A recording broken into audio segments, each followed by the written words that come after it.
there, everybody. I am not a robot, but I am your host, Bill Conway. Welcome to Permadeath Weekly for the week of May 3rd. I hope your week was lovely. I hope you're all excited to go watch the Code Geass movie in theaters this weekend. Select showings of the subtitled version of the movie. I'm fucking excited for it. If you're not, well, I hope your weekend just full of nice weather and good drinks with your good buds and or bad drinks with yourself, playing video games. That's what we're all about here at Permadeath. This week's track of the week comes from Croc, Legend of the Gobos, from the PlayStation 1, a game that I have been looking into a lot of lately because I am putting a show together for the Permadeath YouTube channel that involves my past, and Croc just happens to be one of those games I played a lot of as a kid, and it led me to the theme song again, which I have, my memory of it is very, very, very fuzzy, and it's so good. It's like scary good, I was surprised going back and listening to this. I'm like, man, this shit swings, dude. This rocks. I guess maybe not rocks. Crocs. Sorry. So we've got kind of a slower news week for me here this week. It's not as much that I want to talk about. The fuck? What the hell is this? I guess I should answer this? I'm recording the fucking show. Hi? Oh my god, you actually answered. I was so nervous. Look, I'm such an Epic fan, and I've been hovering over the call button for 30 minutes. Well, you know what? Today you're in luck. I'm actually, funnily enough, recording weekly right this very minute. Oh my god. So depending on who you are and what you want, maybe we could, first for the show, we could leave it in. Leave it in the recording. What's up? Wow, okay. Oh my god. I'm suddenly shaking. This is perfect. I have an exclusive story for your show. It's a bit personal, but it's very juicy stuff. Oh, wow. Okay. Oh, 1 second. Give me just a second here. I was not expecting this, obviously. So let me just make sure that our call is definitely being picked up on the recording. Yeah, we're good. So what's up? What do you got? Okay, so there's this really close friend of mine that's putting it all out on the line to help give developers in the PC space a larger cut. And instead of being understanding and patient, the community has resorted to all this backlash and name-calling instead of being open and supportive. Wait. Hold on a second. I guess I should have asked this in the beginning, and if you said it already and I missed it, I'm sorry. But, did you say what your name was? Eric.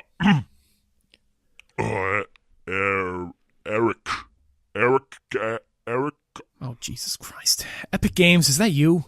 Yes. For fuck's sake, you literally meant a story about exclusives. What did I tell you? Did I not reply to your text this morning telling you that I would not be talking about your store on the show anymore? I get that, but... And how much did you spend on the fancy voice software? A lot, but they're a part of Epic now, and they're getting a great... There's a well-meaning and thoughtful goal to creating a better share for those who put the hard work in this industry, while simultaneously creating an uncomfortable fire under your competition's ass. But, dude, it's a long road to goodwill when your main way of doing so is using this money to buy all of these exclusives from your competition. It's creating a fucking rift between the platform's community and removing a staple that PC players have long cherished. You understand what that staple is. Choice and flexibility. Yeah, but you're not Please, getting... just 1 second.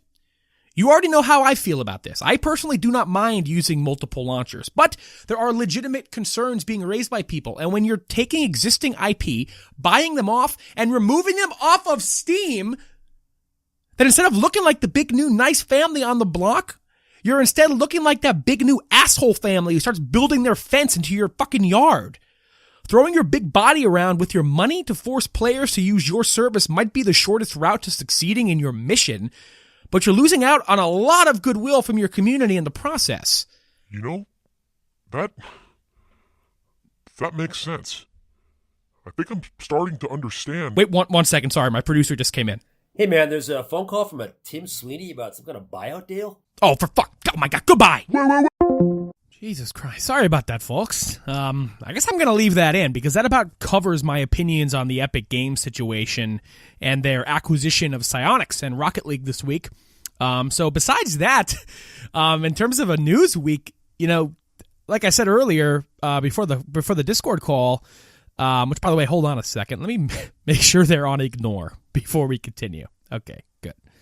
Yeah, in terms of news that I kind of want to talk about, because there are certainly things to discuss this week. We've got Nintendo Switch Online with 9.8 million subscribers. We've got sales figures lifetime for the PS4, some Activision business calls about free-to-play stuff. But, I mean, I just, as much as I'd love to talk about how people thought Splatoon 2 was going to die because people have to pay to play it now, and they were wrong, I just don't feel like it. There's only, so many stories a week that are juicy enough for me to want to talk about. We've got the Borderlands 3 stuff this week. We had Randy Pitchford come out and present that game with an extensive preview event, and tons of people were streaming it, and people are happy. Fans are happy. The thing I do want to talk about this week is the Sonic the Hedgehog movie trailer, which I think is the thing the internet is talking about the most. And in terms of the most noteworthy and, at the expense of hardworking visual effects artists, the most terrifying thing that everybody has taken joy in memifying for the past few days. It's not very often the internet, everybody on the internet can collectively just get together and just rag on a thing. And we saw it happen when, the original poster came out and Sonic's body was just the outline of a muscular man. And now we get to see him in action. And, it's a thing where I struggle with my own willingness to just rip this thing to shreds.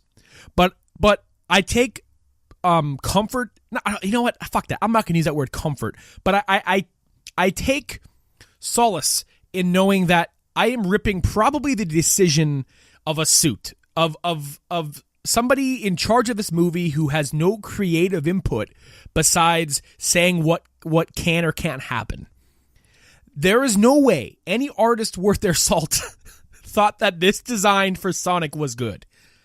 And I have my reasoning for that in a second, once I give us our update on this story. But I'm talking about it right now as if we haven't gotten the update from the director, Jeff Fowler, who put out a tweet this evening addressing the feedback for the trailer, which I was curious about. I was wondering, is anybody involved in this film going to talk about this? Is Ben Schwartz or James Marsden or Jim Carrey, anybody going to talk about this? Because it's really hard to ignore. Especially coming off of the goodwill that Detective Pikachu has created. It's a very fun time to be excited about a video game movie, and the prospects of that after all of the buzz and excitement around Detective Pikachu, which, again, something that when it was announced, when its casting was announced, everybody was in a fervor because they wanted Danny DeVito. And, just the idea of Ryan Reynolds being Pikachu in a live-action Pokemon movie, naturally got some people worried. Skepticism is totally warranted in these situations, just as it was for Sonic. But there was that hope once we saw Detective Pikachu and like, oh, wow, there's a lot of heart in this. That when that first trailer came out and, they went realistic with the Pokemon designs, but they also kind of adhered to, those same design principles that are in the original drawings. It was very fun, and people were instantly excited. And that excitement has continued. There was so much good buzz around that film. Early impressions are really positive. In every trailer they've put out since the initial one, they've all just been really fun. And it's fun to see different, sneak peeks into the live action Pokemon world that they've created. So I have to wonder if the executives behind this Sonic movie saw that reaction to Detective Pikachu and thought, oh, wow, thank God. Pikachu has visible fur. Jigglypuff has visible fur. Our Sonic movie, it's gonna kick ass, bro. People are gonna love it. Do you see the like ratio on Detective Pikachu? They have opened the door for us, bro. When they see our muscular human Sonic with human teeth and human eyes, they're gonna shit, bro. I got an idea. Let's put out a poster. Dude, this poster's not a good idea. It's not a very good representation of Sonic. We could barely see him, and it's just the outline, and you could see defined biceps. It's strange. Nah, bro. fucking got this. Trust me. Boom. We're breaking the internet today. Ah, you broke it. It was horrible. It was terrifying. But there was hope. You know, maybe they would have seen the feedback from that poster and been like, we should maybe change the trailer. Do something. Because it's been a long time since the poster and this trailer. You know, well, it turns out that what we saw, the poster, I maybe even prefer that to the real life version, because at least in the poster he doesn't have human teeth. He's got human teeth in this movie. Like, strange. And just the physique of his body. He's just a human. He's just a little man covered in blue fur. No design principles at all from the original Sonic were carried over into this version. Like they did in Detective Pikachu. You know? And wow. You know? But we got an update from Jeff Fowler, who tweeted today. I'm recording this on May 2nd. He tweeted, "Thank you for the support and the criticism. The message is loud and clear. You are not happy with the design and you want changes. It's going to happen. Everyone at Paramount and Sega are fully committed to making this character the best he can be. Hashtag Sonic movie. Hashtag gotta go fast. Gotta fix fast." Wow. Okay. Wrench emoji. Peace emoji. So they're fucking changing this, which means like that's like presumably like a lot of this movie is probably done. You know? They're going back and revising the design. I am so curious what comes out of this. You know? Like, what do they do? You know, and somebody brought up a good point on Twitter. This sucks for the VFX department. Because from what I understand, in terms of Hollywood, VFX departments don't have a union. The way that, like, actual, like, I don't want to use the word actual animation. That's a fucked up thing to say. But I mean 2D, like hand-drawn animation does. And so they get fucked over bad, like the video game industry. You know, hard overtime. So going back and fixing this movie that they had finished or are close to finishing, man, fucking A. You know, people who probably made a point to suggest that this design sucks several times. Like I said before in the beginning of this segment, no artist worth their salt looks at this and goes, "This is Sonic the Hedgehog." Besides his design, though, that's the thing everybody's focusing on. Oh, let's look at Sonic. He's ugly. Looks like a human. He's strange. The movie itself just looks bad. You know, I don't want to keep drawing comparisons to Detective Pikachu, but it is the single best comparison because it is the same idea.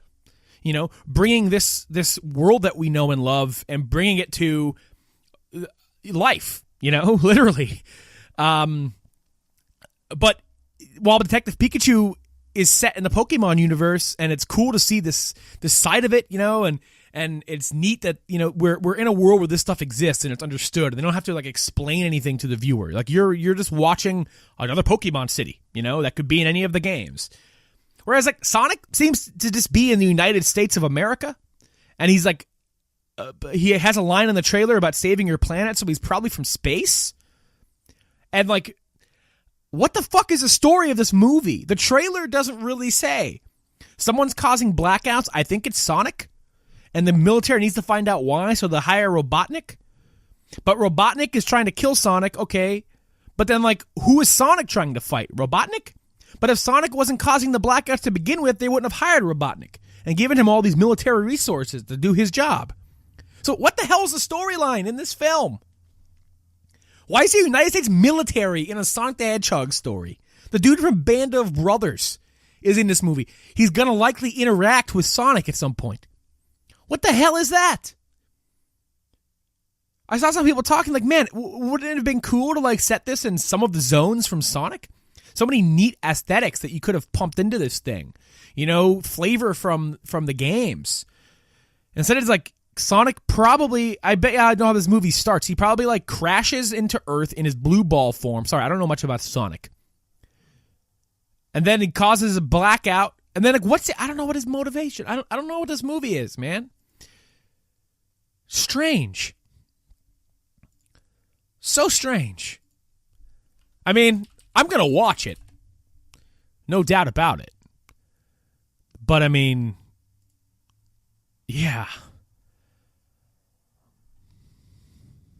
Anyway, Good news if you want to get into Final Fantasy XIV. There are some nice little steps you can take to get into that game for no money, or potentially a little bit of money if you aren't already subscribed to Amazon or Twitch Prime. But currently they're still running, I believe, on Twitch Prime. You can get the starter edition of the game for free, which comes with a free 30 days, which gives you the level 1 through 50 experience. That's running until May 3rd. Wow, okay, today. Well, you have till now to do this. Wow, you know what? Fuck me. That's my fault for not researching. But I mean, hey, it's May 3rd at the time of this upload. So if listening to this right now on the Friday, and you're like, oh wow, shit, fuck, I forgot about that. Yeah, rush, grab it, because until June, let me see if there's an actual date on that. June 27th. You can also grab the first expansion, Heavensward, for free. So you'll be able to do 1 through 60 for the price of nothing. Again, if you're already subscribed to Twitch Prime. So, yeah, rush on that shit. Or, if the starter edition, I don't think is very much money. Heavensward's free. So grab it. The new expansion, Shadowbringers, comes out in July, very early July, like the earliest July. Which I'm very excited about, and hop on. Very good MMO, very fun game. There's also a really unlimited, I was going to say extended trial, but it's an unlimited trial up to level 30. So, good time to hop in. A lot of freebies hopping around there. The last news story I want to talk about, actually, I just noticed this, I just saw it now. And again, sorry, I thought I'd be talking about Sonic for longer than I did.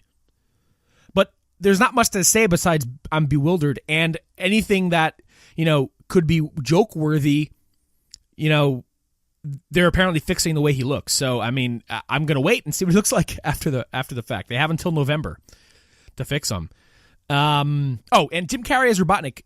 Initially, I was like, oh, man, this is vintage Jim Carrey. But the more I watch it, it's like he's literally Jim Carrey. He's just doing, like, old Jim Carrey bits that you could have, like, superimposed from a deleted scene from Ventura. Or, and it's so weird. What kept puzzling me about it is, like, they end the trailer with, like, the bomb drop that, like, oh my god, Robotnik, like, Jim Carrey ends up looking like Eggman. He gets bald and has the big mustache. They went that far to make a human being look that ridiculous, but they tried to make Sonic as human and realistic looking as possible instead of going full cartoony Sonic with him. It's amazing. It's amazing. I wonder if he'll eat chili dogs in the movie. But there's a story here that I just saw. It's about Call of Duty. Because I was actually talking about this with my dad today. I was talking to him about Epic Games and, explaining that whole situation to him. And he asked me, about Fortnite, and it's free. And then we got talking about Blackout because he plays Call of Duty. And I really like Blackout as well. And we got talking about, the new Call of Duty coming out this year. And we were talking about, I was, explaining to him what I think they might do with Blackout and what I think they should do with Blackout. And I'm curious if Activision will follow through with that and if it might line up with what they're talking about here. Activision says, this is an article from GameSpot. That's where I got it from anyway. New Call of Duty game, rumored to be Modern Warfare 4, will be announced soon. And the subject line is Activision says it needs to do more to keep Call of Duty players engaged after release. The quote from Activision boss Cody Johnson says, we need to do even more to maintain the breadth of our Call of Duty player base beyond the launch quarters, he said. The Call of Duty team is hard at work on that for this fall's big content release, excitement for which is incredibly high around the organization. We expect that both the launch and the post-launch will bring game-changing experiences to our fans. So, I'm going to assume Black Ops 4 had a large drop-off then, if this is part of their strategy, of them going, oh wow, yeah, people stop playing Blackout, or people stop playing Black Ops 4 in general. There's really tough competition for Battle Royale this year. Blackout, when it came out, people were loving it. It was fun. I was like, oh man, this is nice. For console players, they don't really have a PUBG, and the one they have runs bad. So here we go. Blackout brings that PUBG experience, but it's also like playing Call of Duty. This could not have been more perfect. Then their support for that slowed down a lot. And then Apex Legends launched, which is by Respawn, which are the Modern Warfare guys. Vince Zampella knows how to make a game that feels good, as evidenced from all of his work. The first 2 Modern Warfare games, Titanfall 1 and 2, now Apex Legends. And for people who liked playing Blackout for its speed, for its Call of Duty speed, Apex Legends kind of came in for free and kind of stole a lot of that thunder. And Blackout was kind of forgotten about. And they put out that update, Alcatraz, which is a smaller, faster map, which you could respawn on and stuff like that. And it looked neat. I didn't really mess around with it too much, at all, really. And I just don't hear people talking about it. It doesn't really make a splash. I imagine even the main multiplayer for Black Ops 4. I mean, Call of Duty has its faithful, but there's a reason, obviously, that they're talking about this, about wanting to keep people hooked after launch. It's obviously a thing they're trying to figure out. How do we keep people playing? I'm going to tell you, paid map packs are not it, dude. That's like the most archaic thing you can go by. They're like the last publisher still doing that. Nobody does paid map packs anymore, not even Battlefield. It's a thing that if you want people to get excited about your game, you do it by making it a living multiplayer game. And I don't mean you need to have lore events like Overwatch or whatever. You don't need to have any fucking reason for the stuff you're adding. But you need to make people excited about, oh, wow, wait, what's coming this week? Look at what Fortnite does. And we just talked about last week, Fortnite fucking working people to the bone to make sure this happens. And I would hope that that's not Activision's plan. I was like, oh, wow, that works, huh? I'm sure they already do it in very many ways. But they need to look at how these other games are doing it and kind of adapt to the current market, because there's still the old dinosaur putting out map packs. And this most recent one for Black Ops 4, you couldn't even buy the fucking pack separately. There was one giant season pass, and if you didn't buy it, you got none of the DLC. Like, you held me hostage. Like, oh, wow, this pack sucks. I'm going to wait for the next pack. But you can't do that this time.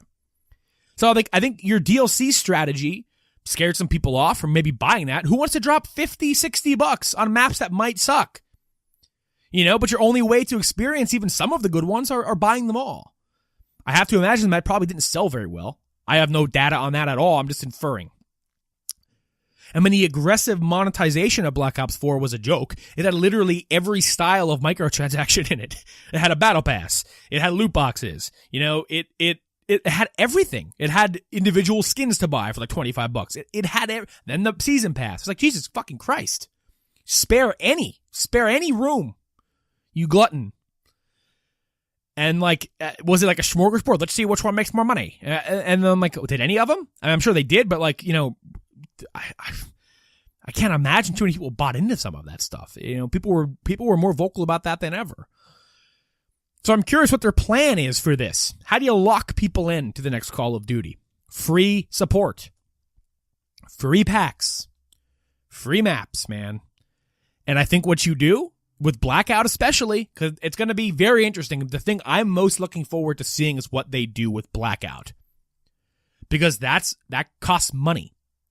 Whereas Apex is free. Fortnite is free. PUBG is cheap. PUBG was first, so it already has its player base built in.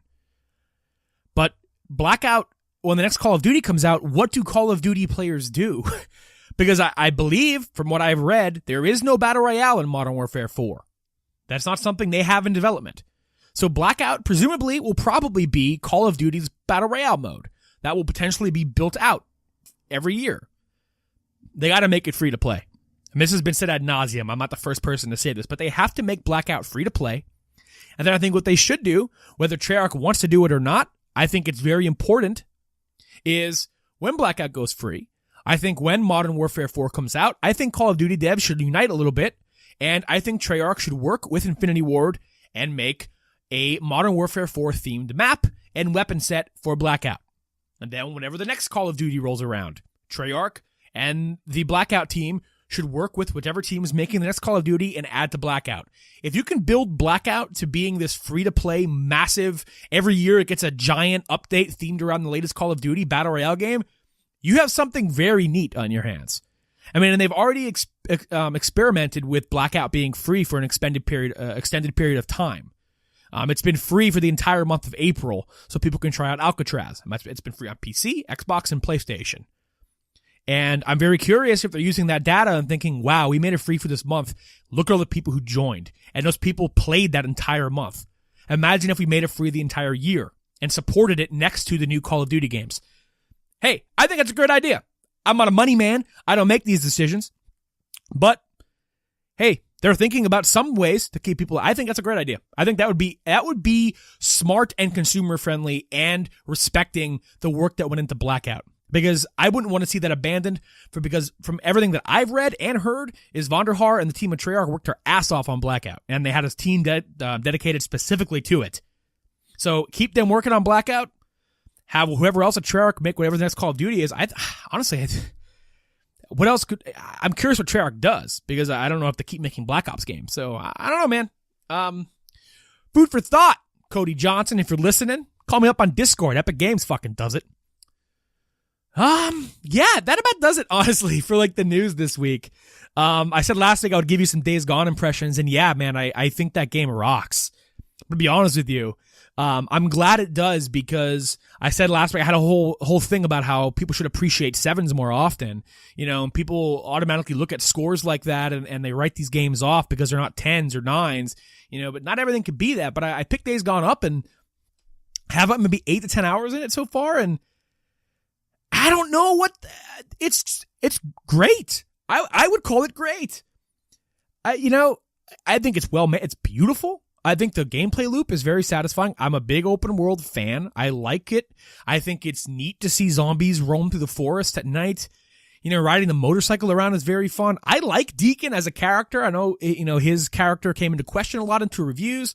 But I mean, one way I describe him to my friends is a lot of the reviews are like, he's just irritable and an asshole kind of. And, and given the circumstances, I mean, who the fuck's nice in the zombie apocalypse? That's one of those myths that like people get like, he's just an asshole. Who the fuck? Find me one who's not an asshole in the zombie apocalypse. There's no time to be nice.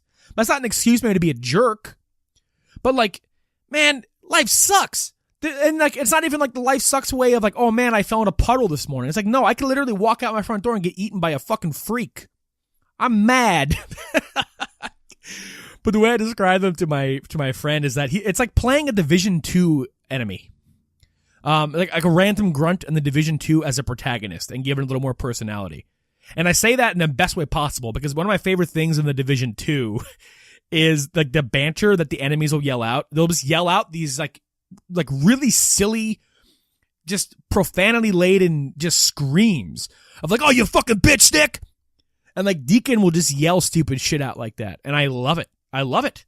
It's fun to play as him, He's not a usual protagonist. And yeah, I mean, everything about it's meaty. I'm just having a really good time with it so far. We'll see how that changes as I go along, but I'm really happy with the purchase. Yeah, if you're into open world games, you like zombies, I don't know, man. I think it's good.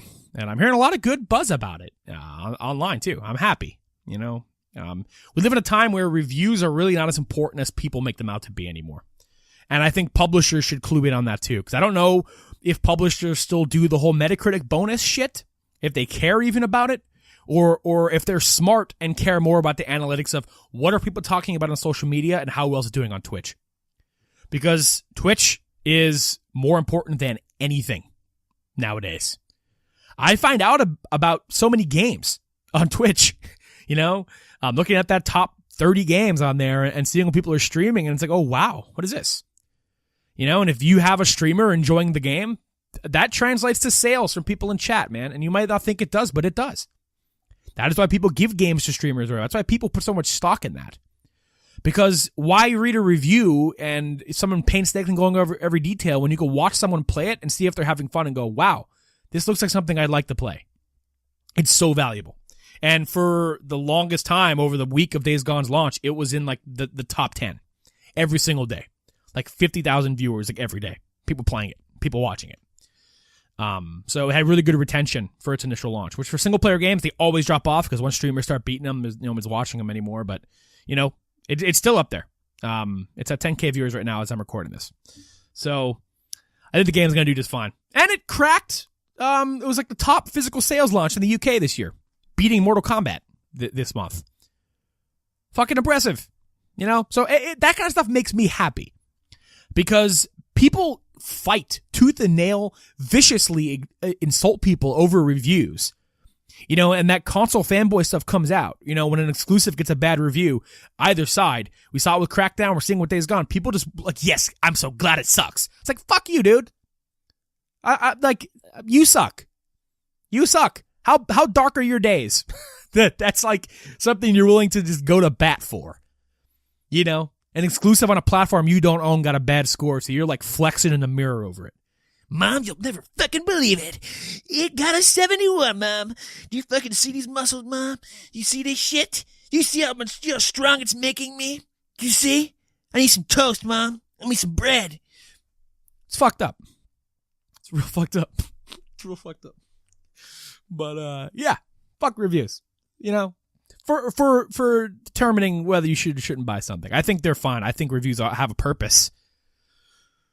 Certainly not the be-all, end-all, especially when it's a 7. Come on, folks. Take your underwear out of your boho. I think that's Permadeath Weekly for the week. I hope you all enjoyed the show. Let me know what you thought. Hit me up on Twitter. You can find me at PepperedHam. You can tweet the show directly at PermaPodcast. You can also find links to our Discord there and on YouTube. If you're watching on YouTube, welcome. All the links are down below. If you're listening on your podcast service, you can find our Twitter at PermaPodcast. Links are there. Hit us up. Let us know. You can also email us at permadeathpodcast@gmail.com if you prefer to do that discreetly instead of publicly on Discord or on Twitter. You can also DM me, and my DMs are open. I think the Perma Podcast Twitter's DMs are open. Go ahead, shoot some messages at me. I like reading them. Let us know what you thought of any of the stories on the show. And as always, see you in the history